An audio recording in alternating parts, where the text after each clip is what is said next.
šobrīd Latvijas tirgū vēl joprojām diezgan aktuāls ir uzturbagātinātāja jautājums, kad iet runa par svaru zaudēšanu, muskuļu audzēšanu un vēl visādiem konceptiem, kurus it kā sola sasniegt ar uzturbagātinātāju lietošanu. Un šis tirgus tiek, kā lai saka, ir kaut kāds piedāvājums, tā ir tāda, nav bijusi tradicionāli ļoti aizpildīta niša, manuprāt, Latvijā, bet, līdz ar to cilvēki, pat cik šis tirgus ir jauns, tad cilvēki, kā lai saka, mēģina savu laimi meklēt tieši šajos uzturbagātinātājos. Tāpēc es gribētu šodien ar jums, dāmas, ar mūsu uzturspeciālisti un zinātnieci Elizabeti parunāt par šo tēmu. Ar tevi, Kristīna, tev arī iespējams ir pieredze ar uzturbagātinātājiem, un tu strādā ar cilvēkiem ikdienā.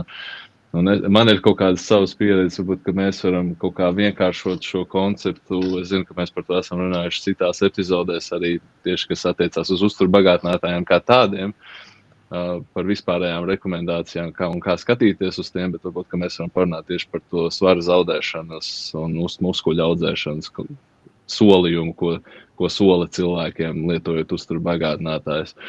Tad varbūt, Elizabete, kad tu skaties uz tādiem tipiskajiem svara zaudēšanas uzturbagātinātājiem, tur parasti tiek likti kaut kādi ūdensdzinēji un kreatīni un triptofāni un berberīni un bizglicināti, visādi mistiskie nosaukumi, kuriem es pat nezinu līdz galam nosaukums, lai man pašam ChatGPT jāraksta iekšā.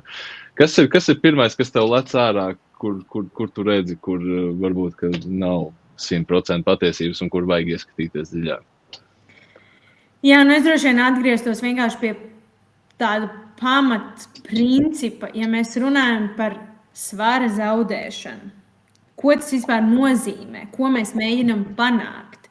Un te man ir jāatgriežas jau, es nezinu, kuro reizi šo droši vien atkārtoju šajā podkāstā par to, ka, ja mēs runājam par svara zaudēšanu, tad spēkā ir enerģijas nezūdamības likums un spēkā ir šie fizikas likumi, kas nozīmē, ka, ja mēs uzņemam vairāk enerģijas nekā mēs patērējam, šī enerģija tiks uzkrāta mūsu ķermenī visbiežāk tauku formātā.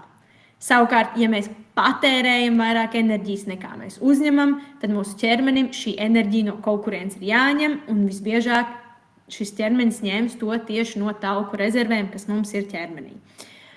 Līdz ar to zaudēt svaru bez izmaiņām enerģijas vai nu patēriņā, vai nu uzņemšanā vienkārši nav iespējams. Tas vienkārši fizikāli nav iespējams. Līdz ar to, tad, protams, jautājums ir par to, šīs visi uzturbagātinātāji, kas ir tad tas, mehānisms vai kas ir tas solījums, ko tie sniedz, kā tiek panākts šis efekts.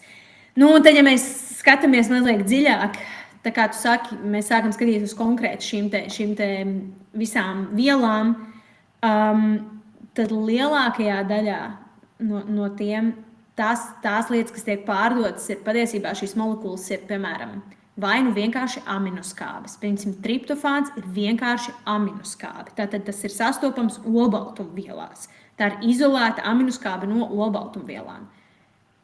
Principā, ja tu uzņem triptofānu, tu uzņem enerģiju. Tātad tā ir aminoskābe, kas ir kaut kāda veida enerģija.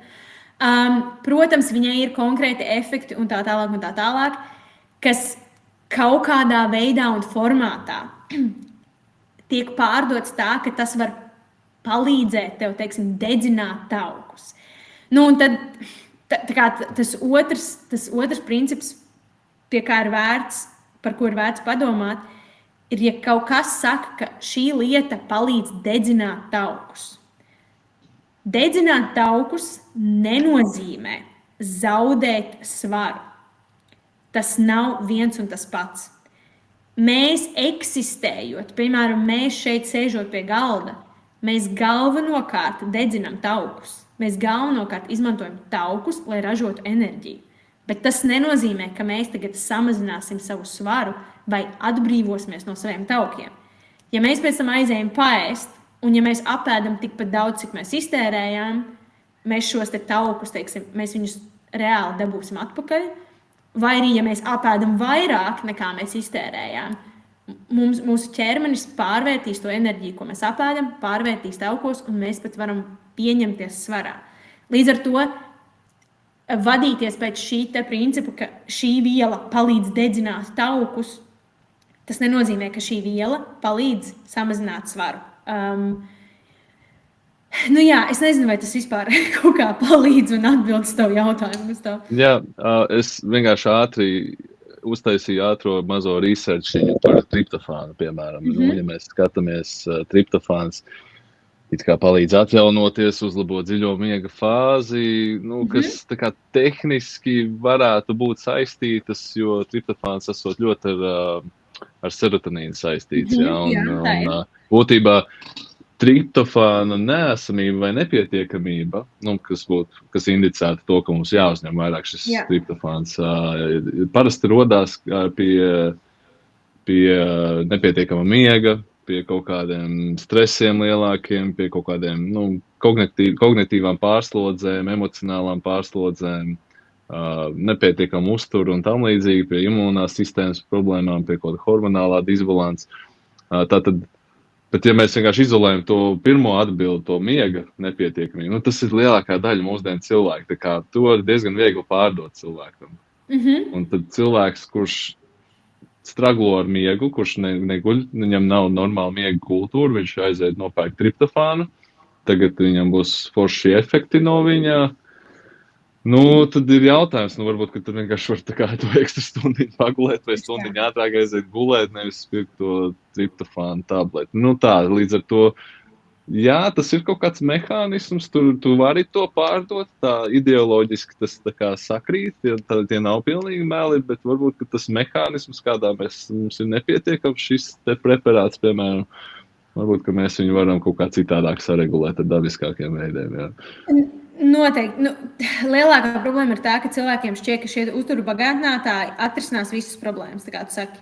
Bet ja mēs ieliekam to kontekstā ar dzīves stila izmaiņām, uzturu bagātinātāji var būt labākajā gadījumā dod kādu 1% izmaiņu, kamēr tevi dzīves stila ieradumi miega kontekstā, piemēram, cik tuvu miegam tu ēd, vai tev ir tumša telpa, vai tev ir regulārs miega režīms, tās lietas, tām būs 99% ietekme pret to 1%, ko tev tas uzturu bagātinātājs dos. Līdz ar to, kamēr dzīves stila ieradumi nav optimizēti, kamēr tiem nav pievērsta uzmanība un kamēr tie nav sakārtoti, mums vispār nav vērts runāt par uzturu bagātinātājiem. Tajā brīdī, kad mums viss jau ir sakārtots tik tālu, cik mēs vien varam, un tad mēs gribam sākt optimizēt kaut ko, tad mēs varam sākt skatīties un domāt, vai ir pierādījumi, kas kurā brīdī ir vērts, ko ir vērts uzņemt un tā tālāk. Bet it īpaši, ja runa ir par svara zaudēšanu, jebkas, kas tiek pārdots priekš svara zaudēšanas, nav svarīgi, kāds mehānisms tur ir apakšā. Vai tas ir antioksidants, vai tas tev palīdz vairāk izmantot taukus priekš enerģijas ražošanas, vai tas uzlabo tavu miegu, vai es nezinu, vienalga, ko tas dara. Beigās tas vienkārši atgriežas pie tā, ko tu dari ikdienā. Līdz ar to vienkārši, vai tev ir jāuzlabo savs miegs, vai tev ir jāuzlabo savs uzturs, vai tev ir jākustās vairāk. Bet tas neatrisinās visas, principā tas neatrisinās nevienu problēmu. Neviens uzturu bagātinātājs neatrisinās nevienu problēmu. Šeit, protams, man ir jāpasaka, ka ir konkrēti gadījumi, kad ir, piemēram, dzelzs trūkums, ir anēmija, un tādas, par to mēs nerunājam. Tā ir cita diskusija, bet šajā kontekstā, uzturu bagātinātāji. Vai jums ir pieredze, vai jūs esat dzirdējuši kaut ko, kā iet cilvēkiem ar ūdens dzinējiem? Ja, respektīvi, kā tas tehniski saucās, dehidratators vai kā? Diurētiķis. Diurētiķis būtībā, diurētiķis. Man liekas, interesanta kombinācija, kad tu vienlaicīgi uzņem kreatīnu, kas būtībā uztur ūdeni, un tu vienlaicīgi diurētiķi, tāda, kas dzen ārā ūdeni. Tā ir tāda, interesanta kombinācija. kā tas strādā kopā, es, diemžēl, pētījis neesmu, bet tā tīri ar mana zināšanu līmeni, man liekas, tur kaut kas nelīmējās kopā. Turklāt, lai nomestu svaru, dzīt ūdeni ārā, lai nomestu svaru, tad tev jābūt droši vien kaut kādam profesionālam bokserim, kuram ir jānomet pirms cīņas svars, jo būtībā tas ir bezjēdzīgi. Tu izdzen ūdeni ārā, tu visdrīzāk tā jau bija dehidratēts muskuļu cīpslis vispār. Tā kā kaļķis, tur tev viss sāk veidoties dehidratācija, triggerpunkti, tad cilvēki, ar ko es sastopos, ja viņi vēl diurētiķis sāks lietot, tad tur vispār muskuļu šķiedras sāks berzēties viena pret otru sliktā veidā. Man liekas, ka jābūt uzmanīgiem ar šādām lietām, un ja mēs runājam par svaru nomešanu, tad mums ir jāklausās Elizabete, kad ir vai nu jāpalielina enerģijas patēriņš vai jāsamazina enerģijas uzņemšana, kad tur ir tam balansam jābūt par to, nevis par to, cik daudz šķidrumu mēs dzenām iekšā vai ārā. Jā, tas īsti nav. Tur nav korelācija īsti tāda godīga.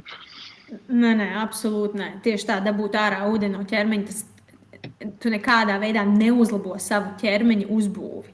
Tu vienkārši dabū ārā ūdeni. Un ko varbūt es šajā kontekstā gribēju pateikt, ir to, ka tā problēma, kur varbūt dažreiz cilvēki jūt kaut kādu uzlabojumu ar kaut kādiem uzturbagātinātājiem, ir tāpēc, ka, ko es savā pieredzē ļoti daudz redzu un ar ko es ļoti bieži saskaros, ir to, ka cilvēki ir principā nepārtraukti tādā kaloriju pārākumā, ir tiek uzņemts pārāk daudz kaloriju, bet uzturvērtību ziņā cilvēki visu laiku ir tā kā badā, teiksim tā. Tad ir par daudz enerģijas, bet nav pietiekami daudz uzturvielu. Ko tas nozīmē? Tas vienkārši nozīmē to, ka ja mēs ēdam ļoti daudz produktus, kuriem nav augstas uzturvērtības, mēs neuzņemam dārzeņus, mēs neuzņemam pilngraudu produktus, mēs ēdam taukainu gaļu, mēs ēdam pārstrādātus produktus, mēs ēdam ļoti vienveidīgu pārtiku, mēs uzņemam pietiekami daudz enerģijas, mūsu ķermenim ir par daudz, bet mēs neuzņemam ne vitamīnus, ne minerālvielas, ne polifenols, ne visas tās mazās molekulas, ko mūsu ķermenis prasa no ēdiena. Jo ir vērts atcerēties, kāpēc mēs vispār ēdam, respektīvi, ko mums vispār vajag no ēdiena. Viena daļa ir enerģija, jā, mēs nevaram savādāk uzņemt enerģiju, bet otra daļa ir visi šie te mikroelementi, kas ir nepieciešami.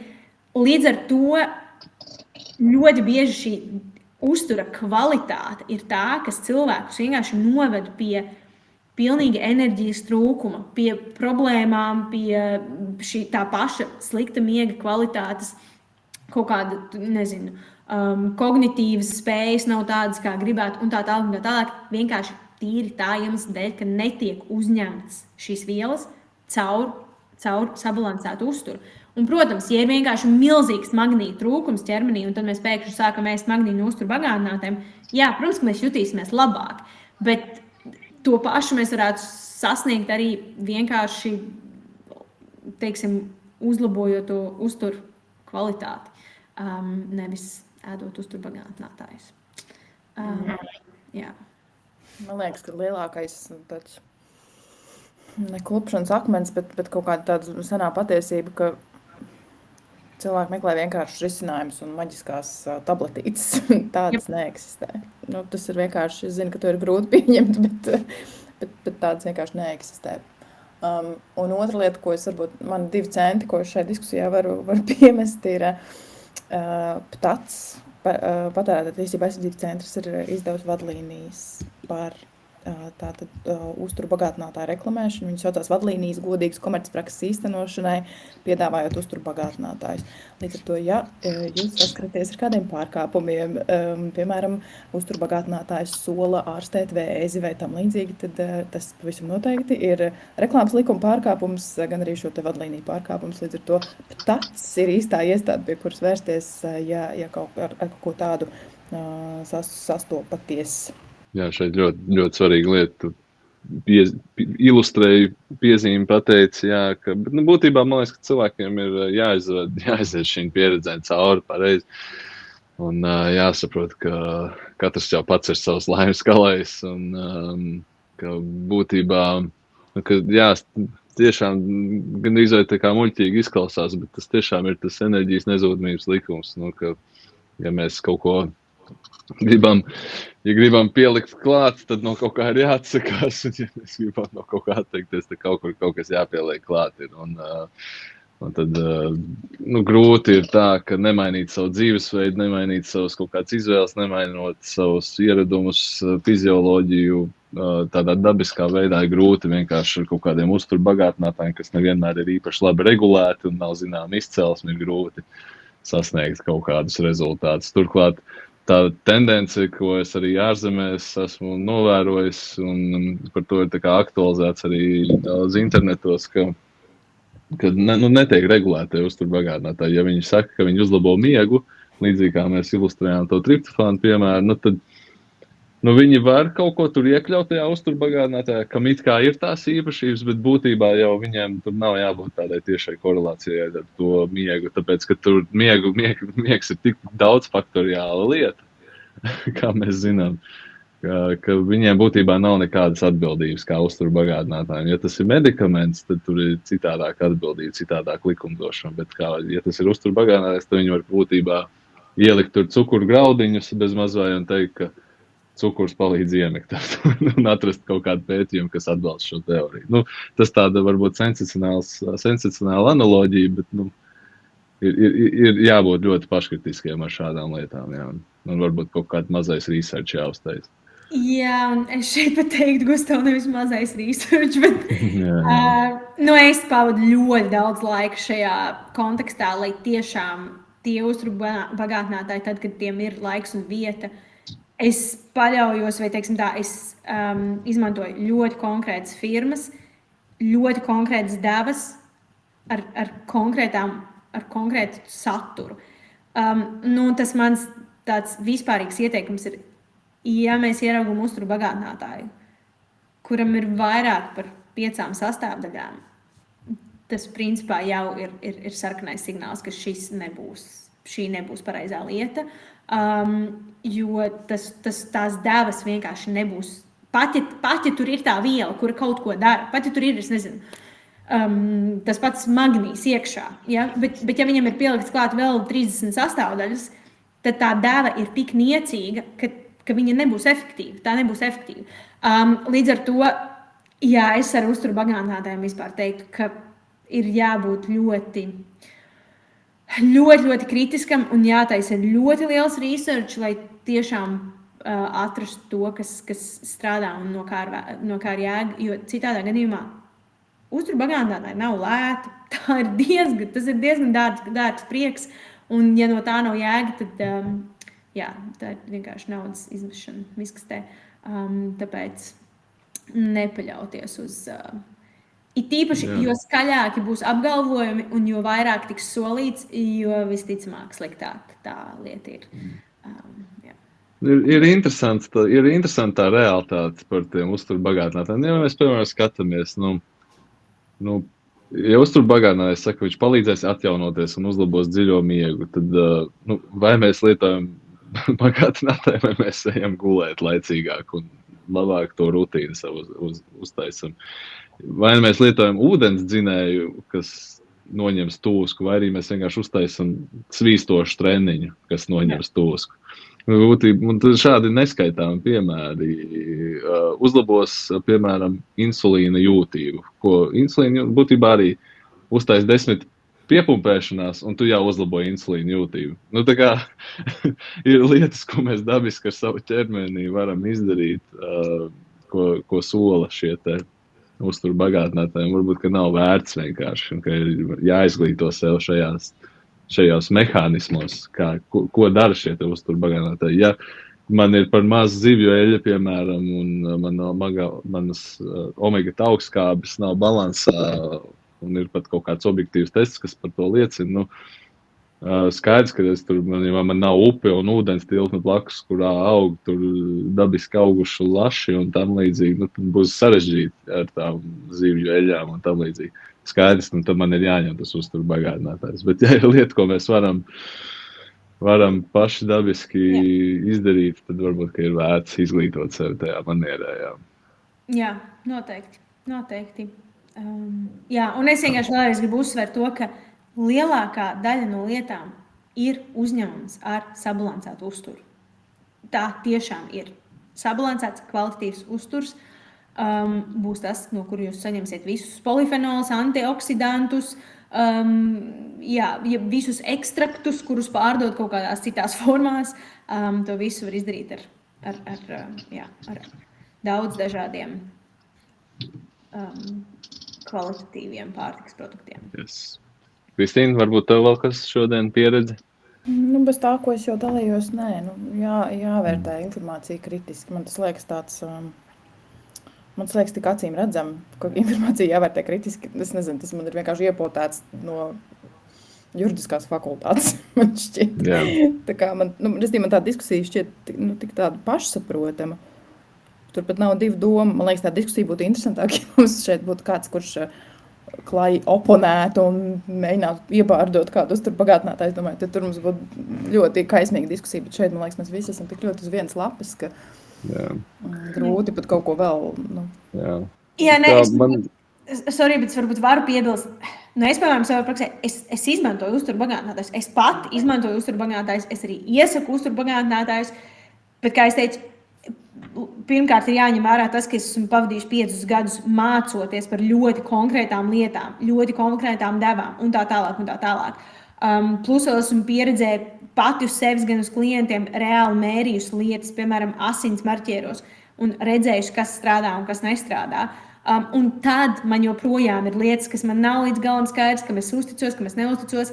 Līdz ar to vienkārši domāt, teiksim, naivi, kad es izlasīju šo reklāmu, izlasīju šo vienu rakstu tagad kaut kādā jaunākajā mēdījā, un es tagad nopirkšu šo uzturbagātinātāju. Tas vienkārši ir ļoti naivi.